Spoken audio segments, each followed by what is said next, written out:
Bollywood silver screen presenting uncharted. इस कहानी की शुरुआत में दो भाइयों को दिखाया जाता है जिनका नाम सैम और नेथन होता है। ये दोनों के दोनों एक म्यूजियम जाते हैं जहाँ पर ये एक बहुत पुराने मैप को चोरी करने की कोशिश करते हैं। ये मैप आज से कई 100 साल पहले समंदर में यात्रा करने वाले उन नाविकों ने बनाया था जो कई सालों तक समंदर में यात्रा करते रहे। पर ये दोनों भाई उस मैप को नहीं चुरा पाते। यहाँ पर पुलिस आ जाती है और इन दोनों को इनके अनाथ आश्रम ले आती है। दरअसल इन दोनों का इस दुनिया में कोई भी नहीं है, ये दोनों अनाथ है।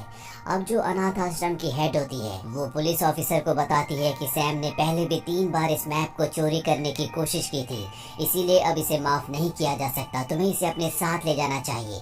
सैम कहता है मैं अपने रूम से अपना सामान लेने जा रहा हूँ।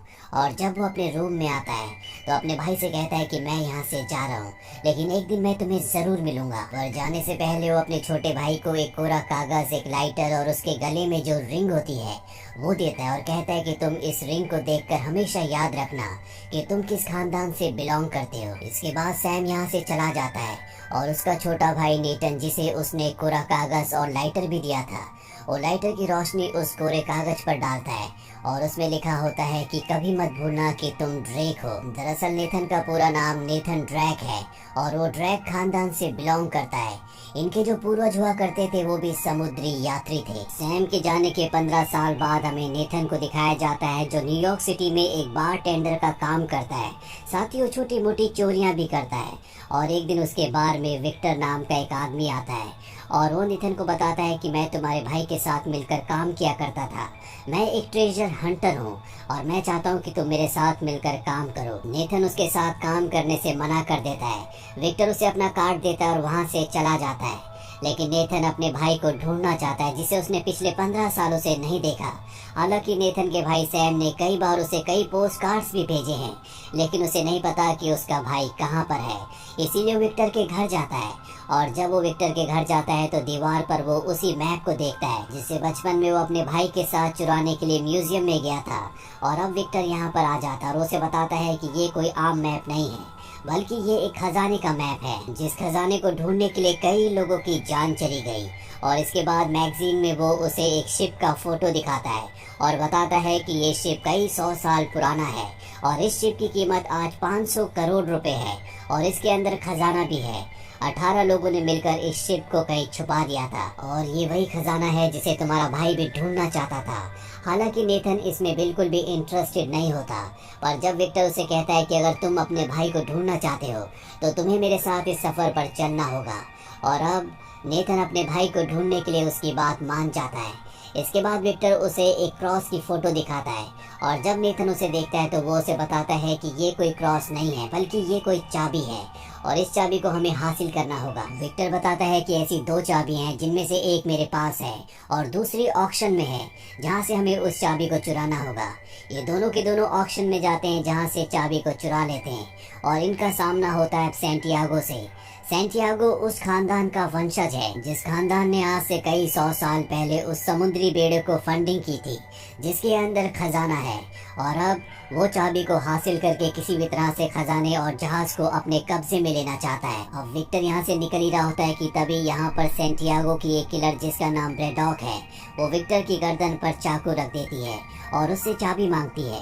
पर इससे पहले कि विक्टर उसे चाबी देता है यहाँ पर सिक्योरिटी आ जाती है। इनके बीच फाइट होना शुरू हो जाती है और इस बात का फायदा उठाकर विक्टर और नेथन दोनों चाबी लेकर यहाँ से निकल जाते हैं। ये पहुंच जाते हैं बार्सिलोना स्पेन में, जहाँ पर इनके पास एक लड़की आती है जिसका नाम फ्रेजर है जो विक्टर के साथ पहले मिलकर काम किया करती थी। और नेथन को पता चलता है कि दूसरी चाबी विक्टर के पास नहीं बल्कि फ्रेजर के पास है। इसीलिए विक्टर से पूछता है कि तुमने मुझसे झूठ क्यों कहा। फ्रेजर कहती है कि तुम इसको नहीं जानते और इसके बाद वो दूसरी चाबी भी लेकर यहाँ से भाग जाती है। नेथन किसी तरह से उसे पकड़ लेता है जिसके बाद विक्टर उसे कहता है कि बिना नेथन के हम खजाने तक नहीं पहुँच सकते, इसीलिए तुम्हें हमारे साथ रहना होगा। और अब फ्रेजर उसकी बात मान जाती है। दरअसल विक्टर और नेथन का भाई जो सैम था, इन दोनों ने एक डायरी चोरी की थी, जिसके बाद नेथन का भाई सैम गायब हो गया था। और अब उस डायरी की मदद से ये एक बहुत पुराने चर्च में पहुंच जाते हैं। और जब ये उसके बेसमेंट तहखाने में जाते हैं तो इन्हें वहां पर एक जगह मिल जाती है जहां पर इन क्रॉस को यानी कि चाबियों को लगाया जा सकता है। और जब ये चाबी लगाकर घुमाते हैं तो अंदर से तीर निकलते हैं। इनकी किस्मत अच्छी होती है कि वो तीर इन्हें नहीं लगते। और अब ये चाबी को दूसरी तरफ घुमाते हैं, जिससे यहाँ पर एक दरवाजा खुल जाता है, जहाँ पर ये देखते हैं कि नीचे एक बहुत पुराना तहखाना है, जहाँ पर दो अलग अलग रास्ते हैं। और अब ये तय करते हैं कि ये अलग अलग जाएंगे। एक टीम में नेथन और फ्रेजर हो जाते हैं और विक्टर दूसरे रास्ते से अकेला जाएगा। पर जाने से पहले दोनों अपने मोबाइल्स को जीपीएस से जोड़ लेते हैं, ताकि इन दोनों को एक दूसरे की लोकेशन का पता चलता रहे। और अब ये अलग अलग आगे बढ़ते हैं। नेथन और फ्रेजर आगे बढ़ते हुए क्लब तक पहुंच जाते हैं। दरअसल किसी को नहीं पता था कि ये रास्ता क्लब जाता है। और क्लब में देखते हैं कि वहाँ पर चाबी लगाने का एक और स्लॉट है। पर तभी सैंटियागो के लोग इन पर हमला कर देते हैं, लेकिन किसी तरह से चाबी से दरवाजा खोलकर उस खुफिया कमरे के अंदर चले जाते हैं, जहाँ जाने के बाद इन्हें दिखता है कि वहाँ पर एक और यानी कि तीसरा दरवाजा भी है। फ्रेजर उस पर चाबी लगाकर घुमाती है और तभी यहाँ पर पानी भरना शुरू हो जाता है, क्योंकि दरवाजा ऊपर एक फाउंटेन से जुड़ा हुआ होता है। और इस दरवाजे को खोलने से पहले इन्हें एक दूसरा दरवाजा खोलना था, जिस दरवाजे के पास अब विक्टर है। विक्टर उस दरवाजे के पास पहुंच जाता है, लेकिन तभी यहाँ पर सैंटियागो की वही किलर जिसने पहले भी उस पर हमला किया था, वो एक बार फिर से उस पर हमला कर देती है। वहीं हमें नेथन और फ्रेजर को दिखाया जाता है जो पानी में डूब रहे होते हैं। और जल्दी अगर विक्टर ने दरवाजा नहीं खोला तो इन दोनों की मृत्यु हो जाएगी। विक्टर उस किलर को बेहोश करके दरवाजा खोल देता है, जिससे उन दोनों की जान बच जाती है। इसके बाद ये उस दरवाजे से ऊपर आ जाते हैं, जहाँ पर ये विक्टर को देखते हैं जो अब भी उस केबिन से बाहर जाली से इन्हें देख रहा होता है। ये विक्टर से दूसरी चाबी मांगते हैं, क्योंकि इनके सामने एक और दरवाजा होता है जो कि चौथा दरवाजा है। और ये वो दरवाजा है जिसके अंदर शायद खजाना है। हालांकि विक्टर इन्हें चाबी नहीं देना चाहता, लेकिन इस वक्त उसके पास इसके अलावा कोई भी रास्ता नहीं होता, इसीलिए वो चाबी दे देता है। और अब चाबी नेथन के पास है। नेथन देखता है कि उस दरवाजे पर एक निशान है, और जब वो दोनों चाबियों को मिलाता है तो वैसा ही निशान बन जाता है। वो दोनों चाबियों को एक साथ जोड़कर दरवाजे के लॉक पर लगाता है और जब उसे घुमाता है तो दरवाजा खुल जाता है। अब ये दोनों के दोनों अंदर जाते हैं, जहाँ पर 3 बहुत बड़े बड़े पॉट्स होते हैं। इन्हें लगता है कि खजाना इन पॉट्स के अंदर है, लेकिन जब फ्रेजर उसके अंदर देखती है तो उसमें नमक के अलावा कुछ भी नहीं होता। ये हताश हो जाते हैं और तभी वो पॉट्स अपने आप ही टूट जाते हैं, जिसके अंदर से एक नक्शा निकलता है। और इस नक्शे से इन्हें पता चलता है कि खजाने का असली नक्शा ये है, और इस नक्शे के मुताबिक इन्हें फिलीपींस जाना होगा। लेकिन यहाँ पर फ्रेजर नेथन को धोखा देती है, वो उस पर गन पॉइंट कर लेती है और उसे बेहोश करके नक्शा और दोनों चाबियों को लेकर यहाँ से निकल जाती है। अब विक्टर भी अंदर आ जाता है। वो देखता है कि नेथन बेहोश है और वो समझ जाता है कि इन दोनों को फ्रेजर ने धोखा दिया है। नेथन होश में आने के बाद सबसे पहले विक्टर से पूछता है कि मेरा भाई कहाँ पर है, क्योंकि फ्रेजर ने जाने से पहले उसे कहा था कि विक्टर तुम्हारे भाई के बारे में कुछ सच तुमसे छुपा रहा है। और अब विक्टर उसे बताता है कि जब मैं और तुम्हारा भाई डायरी चुराने के लिए गए थे, जिस डायरी की मदद से हम यहाँ तक पहुँचे हैं, तो सैंटियागो की वो किलर जिसने 2 बार पहले भी मुझ पर हमला किया, जिसका नाम ब्रेडॉग है, उसने हम पर हमला किया था और उस हमले में तुम्हारे भाई की मृत्यु हो गई। पर मैं किसी तरह से वहाँ से बचकर निकल गया। अपने भाई की मौत की खबर सुनकर नेथन की आंखों में आंसू आ जाते हैं, बहुत ज्यादा इमोशनल हो जाता है। विक्टर उसे कहता है कि तुम्हारा भाई हमेशा चाहता था कि तुम उस खजाने को ढूंढो, तुम्हें अपने भाई की आखिरी इच्छा को जरूर पूरा करना चाहिए। नेथन उसे कहता है कि मैं अपने भाई के लिए उस खजाने को जरूर ढूंढूंगा और इसके बाद तुम्हारा और मेरा रास्ता हमेशा के लिए अलग हो जाएगा। ये कहकर वहाँ से चला जाता है। वहीं फ्रेजर को दिखाया जाता है जो सैंटियागो के पास जाती है, जिसकी किलर भी वहाँ पर होती है, जिसका नाम ब्रेडॉग है, जिसने नेथन के भाई सैम को मारा है। और यहाँ में पता चलता है कि फ्रेजर सैंटियागो के लिए काम करती थी।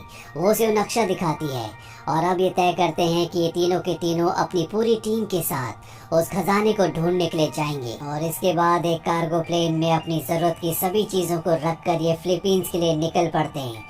रास्ते में सैंटियागो ब्रेडॉग को और फ्रेजर को बताता है कि जिस खजाने की तलाश में हम जा रहे हैं, दरअसल ये मेरे पूर्वजों का है, इस पर मेरा पूरा अधिकार है और तभी ब्रेड डॉग उसे जान से मार देती है ताकि पूरी पावर उसके पास आ जाए और खजाना भी उसका हो जाए। फ्रेजर यहाँ से निकलकर छुप जाती है क्योंकि उसे पता है कि ब्रेड डॉग अब उसे भी मार देगी।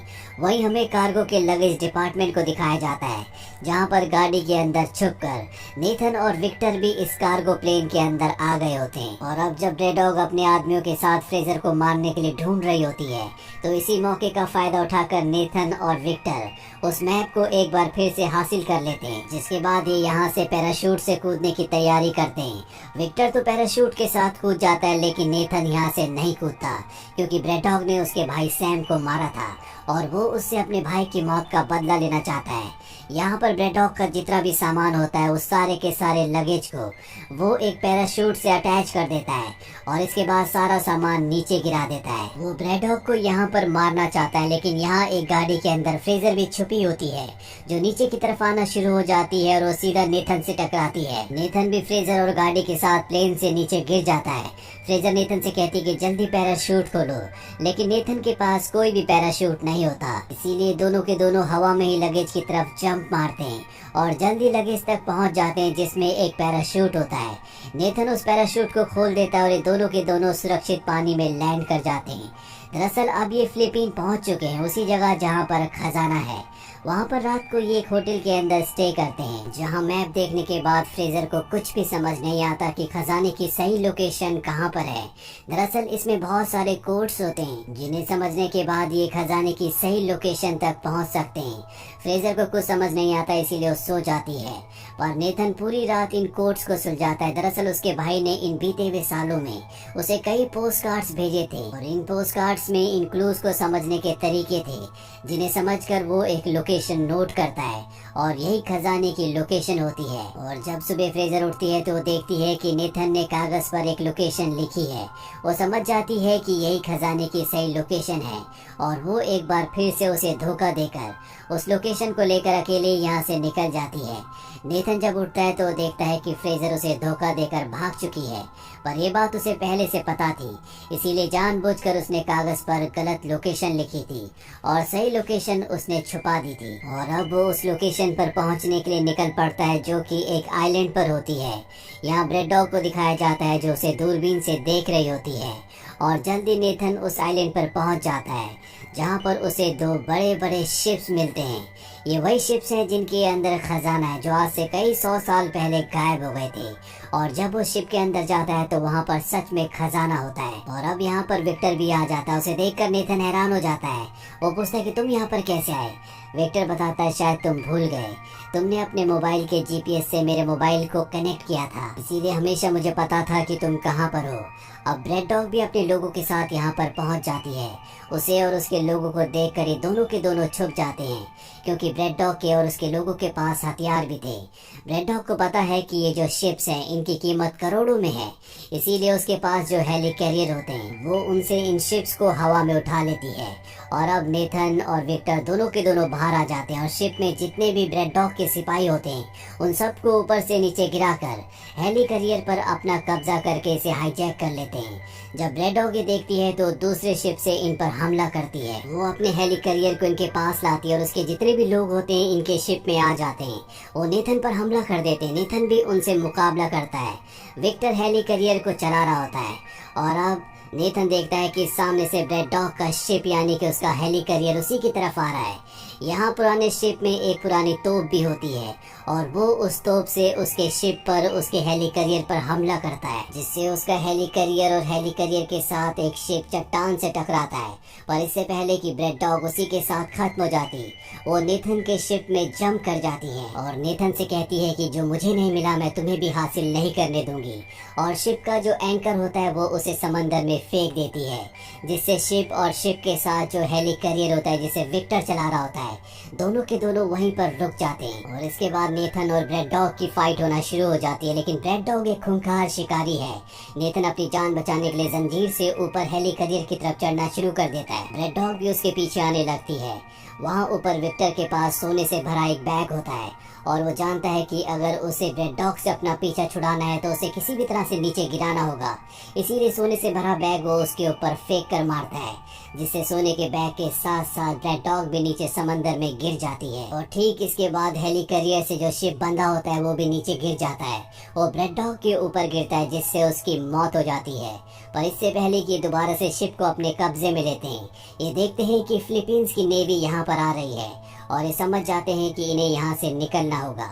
विक्टर बहुत ज्यादा दुखी होता है और तभी नेथन उसे दिखाता है कि उसके पास अब भी कुछ गोल्ड है जो छुपा कर अपने साथ ले आया था। और तभी हमें समंदर में फ्रेजर को दिखाया जाता है जो इन दोनों का पीछा कर रही होती है, जिसे नेथन ने बेवकूफ बना दिया था और अब किसी भी तरह से वो इन दोनों तक पहुंचना चाहती है। वहीं दूसरी तरफ हमें एक जेल में नेथन के बड़े भाई सैम को दिखाया जाता है जो अब भी जिंदा होता है और वो उस जेल से अपने भाई नेथन के लिए एक पोस्ट कार्ड लिख रहा होता है, जिसमें वो लिखता है कि तुम्हारे आसपास जितने भी लोग हैं तुम्हें उनसे सावधान रहना होगा। इस फिल्म के पोस्ट क्रेडिट सीन में हमें दिखाया जाता है कि नेथन एक बार में जाता है जहाँ पर उसे एक आदमी मिलता है।